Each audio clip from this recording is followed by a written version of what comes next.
Today, I'm really happy I finally got around to reading both of Annie Duke's books recently. I think they have some key learning areas for traders. So I'm going to review them again, like I have with my Matthew Syed and other books, review them from the aspect of a trader. And at the end of this video, I'm going to concentrate on one particular area that is important in Annie's books, but I think is also important to discuss from the perspective of a trader. So I'm going to concentrate on resulting at the end of this. So please stay on, and we'll get to that in a second. First book, I'll first talk about How to Decide. I'll go more quickly through that. How to Decide is the latest book from her, and it really gives you an outline, step-by-step process for making decisions. How can you make better decisions? And a key theme of both of her books is the idea that you can't guarantee success, but all we can work towards is making better decisions, having better processes. And Matthew Syed's books are the same. They talk about the process. Whether it's elite sportsmen, whether it's entrepreneurs, top business people, they always talk about that process, that you need to have a good process to develop that to do well. I think trading is the same. The amateur psychologists out there in trading world who are becoming more and more vocal will talk to you about your psychology and, oh, it's holding you back, your psychology is holding you back. And look, there are certain aspects of psychology which are going to be important for a trader. But for most retail traders, the reason why they lose is because their techniques are rubbish and their processes are poor.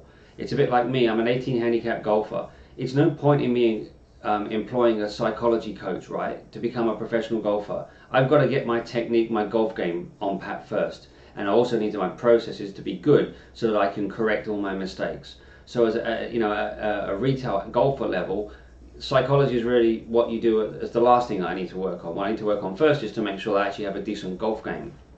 I think trading is the same.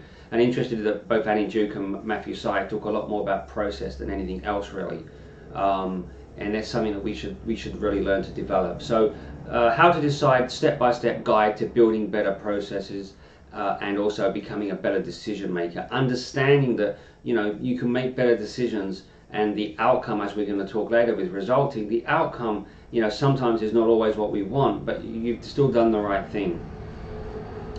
Thinking in Bets, I really love this book. Annie Duke, of course, was a very successful poker player. Myself, I'm just a recreational poker player. I enjoy the subject, I enjoy the game, and I think there are similarities with trading. There are differences as well, don't get me wrong, but there are some similarities. So some of the key takeouts from Thinking in Bets. I love her stories, and I agree wholeheartedly with this about people learning or accepting facts, or basically false facts, because they're popular. So many people believe them. If someone says them to you, you just believe them.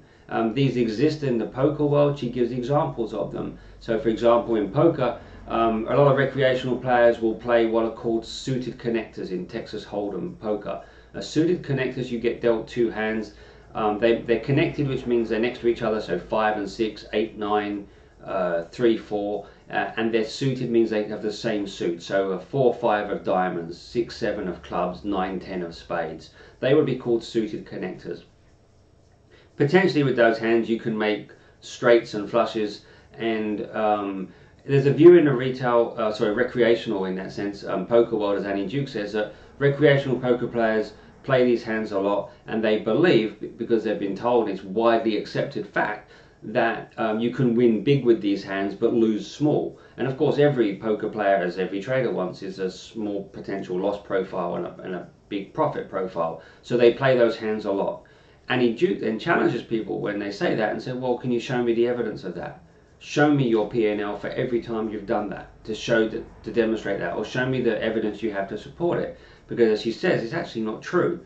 There's no evidence to support that, and what she sees is actually people lose a lot. Now I talk about this in my first book, which I've recently rewritten, the same thing in trading. And Robert Shiller mentioned this, I quote him in my book about, Robert Shiller talks about, people learn false facts, and if something's popular, you just hear it and you believe it. I think the same is in trading. So relate this back to trading. Technical analysis. Someone says to people out there, oh, Head and Shoulders is reliable, use the 52-week high, it's going to be a resistance level, or this particular thing. Those ideas, those concepts, if moving averages, the 50-day, 200-day, or whatever it is that they're going to say, if this moves, it means something, people just believe it. I'll challenge you to say, do you go out then afterwards and say, can you show me the evidence? How many people, when they just read a book that tells them to trade TA style, ask, show me the evidence that that's right? Now, for example, with the scalping course that I have, a lot of the things that I talk about, the edge of scalpers, of market makers in that way, is actually math. And so I explain the math. Now, math is evidence, right? If I can demonstrate to you that if you do this, the math must be right on this, then that to me is evidence. So I hope that I can demonstrate that. But also coming back to trading, I have a really interesting story. A number of years ago, I was asked to write a chapter for a trading book here in Australia. And there were going to be about 7 or 8 chapters, each written by someone else. And all the other writers were technical analysis people, because in Australia that's all that exists. Basically because the only people that are well known generally here in Australia are essentially just retail traders who have made some sort of name for themselves. So they use TA. Now, when I wrote my chapter, which was very anti-technical analysis, the editor, the overriding editor, who was a technical analyst, kept coming back to me with questions, comments in the little comments boxes along the side of my piece. Gary, you've written that Head and Shoulders is unreliable. Can you show some evidence of that, please? Gary, you've said that indicators, moving averages, or trend lines are not reliable. They're not successful. Can you show me that? Can you prove that? We wouldn't want to mislead our readers. Now, fortunately for me, unfortunately for this technical analyst, I had all that evidence because I'd done the research for my book. So I then went into listing dozens and dozens of independent studies showing showing in tables, in all sorts of forms, the actual evidence that these things don't work. And I then asked the question back, do you ask all the technical analysts who are writing the other chapters to provide the same evidence? If so, I'd love to see it. So when they're talking about their moving average crosses or their chart patterns at Head and Shoulders, and they say about why, how they use them and why they're successful, do you ask them for evidence of that? I'd love to see it, because I spent years researching this and I couldn't find any evidence of it. So could you please send it to me? I would love to see it. I never got a reply to that. I got a reply from the publisher saying to me that I'd been dropped from the book. That was it. That was all I got back, which generally is what happens when I challenge technical analysts to show evidence of what they do. But I think again it shows, and probably that person was uncomfortable. How many times have they been challenged by someone to say, well, show me evidence of what you're saying is right? So I think this idea that Annie Duke talks about, I think it absolutely evolves in trading as well. Traders, they hear lots of people using something, so they just believe it. And then we get to the next point that she makes, which is about a stubbornness of beliefs. It's hard to dislodge these beliefs once people have them in their head. If you've heard lots of people are using it, you just accept that it's true, and and then people, it's hard to dislodge. I found that with clients, with teaching retail traders, that yeah, there are times that I'm watching a video of theirs of their trading, and I will say, well, what happened there? Why did you buy there? And it will be because of something they've learned previously. They just can't get it out of their system. Now, with what I teach in the scalping course, almost everything is the complete opposite of how retail traders work. You can't put the two things together. You can't try and use concepts that you've used in other forms here. You have to completely forget everything you've done and do something completely different. Now, obviously, I'm happy with that, because the reality is that most retail traders lose. So it always interests me that traders, new traders, retail traders come into the market and go, oh, this is really popular, I'll do it. But don't ask themselves then, the next question is, but it's really popular, but all these people are losing, or most of them are losing. Most retail traders lose. So why would you just accept what they're doing? From my perspective, of course, I'm quite happy, and I actually want to be doing the polar opposite of what most retail traders do. And I certainly won't accept that something is fact just because lots of people are saying it. Show me evidence first, and I will continually challenge technical analysts. Show me real evidence, and not just, oh, X trader made a bit of money doing this. Show me evidence that the majority of people doing this in that method will make money over time. There must be studies that should support that if it's true. Annie Duke, like Syed, also talks about outcomes. Outcomes of feedback. Every time you have an outcome, every time you do something, that's feedback. It's really important as a decision maker and as a trader to respond to that feedback. Syed writes about this beautifully. Annie Duke mentions it as well. And certainly with the processes that I have in place for my trading, my scalping course, for example, there is a process in place to respond to feedback. It is a hugely important area, a hugely important topic. This is how we improve. Improvements are gradual. You keep getting feedback every time you trade. The question is, can you respond to it? And do you know how to? And again, in my opinion, the TA methods of trading, they just don't offer you that same feedback experience when you trade and that ability to make small adjustments. They don't offer you that. That's why I don't believe it's a professional form of decision making. Now, and a key area that Annie talks about as a professional poker player is the element of luck, the idea of luck. There are things out of your control as a poker player. You know, you can do exactly the right thing. You've got your money in the pot where you're a 95% winner with one card, to come, and exactly the wrong card comes and you lose. You know, imagine that. Now, as poker players, you know that I did everything right. I put my money in. I got 50-50 odds on a pot where I was a 95% certainty to win with one card to go. You've made a good decision. You know, and this is where we're going to get into resulting later. You understand that was bad luck. Now, I'm going to pose the question, do you incorporate that into your trading? So I speak about feedback loops in my scalping manual, and when I teach traders, there is a feedback mechanism, and there are a number of things that we break down a trade into. So not just, you know, what price did you buy and did it make or lose money, but we break the trade down into many specific areas. And we incorporate the area of luck. Now, I think that most traders out there don't incorporate it, but there are some things that are out of your control. And when you think about luck versus your process, luck basically, or bad luck, or whatever you want to call it, is something that is out of your control. So basically, you've done what you can do to make a good decision, but something else has happened to make, in this case, the trade bad in poker, you know, to make your bet bad. Now, that exists in trading. There are certain things that are out of your control. I explain what they are when I teach people, so that we go through our processes when we're doing, and sometimes we can say, you know what, that I did everything I needed to do. I did everything I needed to do, but that was a result of, in this case, bad luck. The question is, do you incorporate that? Now, again, with TA, it tends to take luck, the luck element out of it. So, for example, and it's again with Annie Duke talks about alternative histories I think in both books. The idea that, you know, that whatever the outcome wasn't necessarily the only possibility. There are other possibilities. Now, when you look at chart trading and you look at the 52-week low or high or that point, you know, and you accept that as a level, what you're accepting as well is that that was the most likely outcome. That particular point, that low, that high, that particular level, whatever you want to call it, was the most likely outcome, and that there were no other possible alternative histories. Now, of course, that's not true. There are many alternative histories. Many other things could have happened, and maybe that was an unlikely outcome. When we judge it, break down trade by trade, we see this.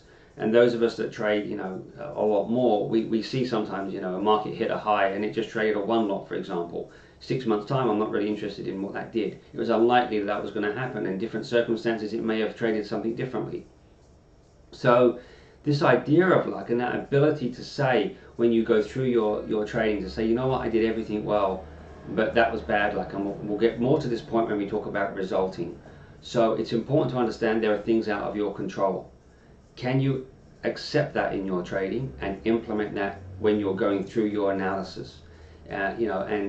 Linked to that whole sort of idea of luck is the concept of resulting, the concepts of alternative histories, and these are all subjects that I've spoken about before and try to incorporate in my trading. And of course, with trading, there's that randomness. Luck and randomness go hand in hand. You think about trading, you've got hundreds or thousands of people around the world clicking buttons right now. There's a lot of randomness. The outcome could be one, it could be 15s, could be 18s, could be 16s, depending on the speed at which people click their buttons. Of course, there's randomness. In the styles of scalping that I use and I teach, I accept that, and we go through that and work out will be the result of that randomness, of that bad luck or that luck.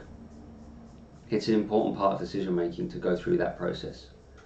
So important to understand, as Annie Duke says in both books, we're trying to improve our decision making. We're trying to improve our outcomes, but you can't guarantee the outcome, and that's partly because of things like luck, okay, and things like the randomness in markets. Sometimes things are out of our control, but we can improve our decision making and our process that we use for decision making. So I think the two books are fantastic. If you haven't read them, I really think you should. Now let's get into an area I want to delve a bit more into, which is resulting. So link to luck. Resulting, as she calls it, is basically, and I see this all the time in trading as well, is that people say that an outcome where they've made money was a good process, they did well, and an outcome where they lost money was bad. Essentially, people are viewing their performance based on the outcome, not the process or what could have happened. And she said, she's spot on. It's really important not to be results based. So basically in poker, let's say I put 50-50 in with another guy into that pot in poker, and I am a 95% certainty with one card to go. He's chasing one card, okay? Maybe he's chasing a 6 for a straight. He's very unlikely to hit that 6, right? There's only 4 6s in a deck. There's just one card to go. Okay, he is literally about an 8%. So in this case, I'm about a roughly 93% chance I am. He is roughly a 7-8% chance of winning. Yet he's gone 50-50 into that. Clearly, that's a terrible bet, right? But he might hit it. He might hit his 6. And then, of course he's made money and I have lost. The point is, don't be outcome driven. Means I can't look at myself after that and say I did the wrong thing. I didn't. I did exactly the right thing. I got my money in a 50-50 pot when I'm a 93% certainty to win. He did the terrible thing, but got lucky this time. But over time, of course, we expect him to be a losing poker player, and I would expect, if I continue to do that, to be a winning poker player. The point is, the process that I chose was right. And this is really important concept, because I see it a lot on Twitter. People say things like, oh, I had this client that the psychologist will say, or I saw recently a so-called professional trading room, a guy had posted his stats and they said, well done, you've crushed it. He'd made money on the month. But I went through the stats and I looked at the stats and thought, this is not over time a winning trader. So for example, his stats on the month, he was plus $5,000. But to start the month, his first few weeks, he was down over 4,000. So we're talking about someone that's risked over 4,000 to make 5,000. It's not a fantastic risk-reward basis. He was profitable on about 30% of trades. In fact, he really only had a couple of big winners. They were actually sort of penny stock type trades. Most of what he did lost money. And I would look at those figures, and personally I wouldn't be particularly enamored by them. I wouldn't be claiming this guy is a great trader. I certainly wouldn't say he's crushing it. But people are often outcome driven. Yeah, you made 5 grand for the month, you did well, you're a good trader. I see that a lot. The question I'll ask to you is, are you able to go through your stats, analyze them, and work out that you are profitable even when perhaps you shouldn't have been? That you're profitable but perhaps the trading wasn't good, or you lost money but actually you may have traded okay. I've had situations with clients and they get quite angry sometimes. I've had people send me their stats and go, look at me, I'm making money on most of my trades. They're hitting, in fact, sometimes quite high percentage win rates. Aren't I doing well? And then I'll come back by analyzing the data, and their stats in a lot more detail, and say, actually, there's a lot of things you can improve here. You're nowhere near, as good as you can be. And sometimes I've pointed out some actually quite big flaws. And again, in the market making manual that is available, I have a video on there where I'm going through a trader's trades, and I'll say, like, the first couple of trades, which were winning trades, I actually say these are terrible trades, but they won. But I say in the narration that doing this consistently you're going to lose. And in fact, later on in that session, he does the same trade again, and he had a 1-tick win and a 1-tick win, and then he has a 4-tick loss. It was always a bad trade. It was always a bad trade. And the point is, though, that he probably got outcome driven. He was resulting, as Annie Duke would call it. He saw that he made money doing it, so he thought it was good. There are a lot of people out there, the social media world, the FinTwit traders, who basically they look at P&L and go, oh yeah, this trader's making money, he's a good trader, this trader's losing, he must be bad. Now, clearly if you're consistently losing, it probably is something that's going wrong. But you can make money sometimes through being not a great trader, sometimes through luck. You can make money as a poker player, not necessarily being a great poker player. The question is, are you able to do that? Are you able to, in terms of, analyze your stats and work out whether your trading is actually good or not? So I try to put this process in for everybody that I teach. Put the process in to work out, is your trading actually robust and reliable? Because if you're making money at the moment but by making bad decisions, by taking risks, it's not sustainable. So I think that idea of being outcome driven is huge in trading. I see it everywhere, and a lot of people out there in FinTwit world just don't have the knowledge to be able to look at stats of a trader and work out, actually, this trader's making money but isn't a great trader. So, you know, be careful about that sort of thing as well. So that, and that's part of the process, is being able to analyze, you know, whether or not it's sustainable, reliable, and that comes again into what things are in their control, what things are out of their control, what risks are they taking, and there's quite a long process for that. But it's essential if you are going to improve. So I think the concept of what Annie Duke calls resulting, what I call basically people being outcome driven. They see the outcome and they say, oh, it's making money, it's a good outcome, losing money is a bad outcome. It's not always as simple, it's not always as black and white as that with a trade as it isn't in poker. So hopefully you've not only got some information about the books but also about trading. I would thoroughly recommend Annie Duke's books. They're a really good read, and I think every trader should read them. So thanks for watching.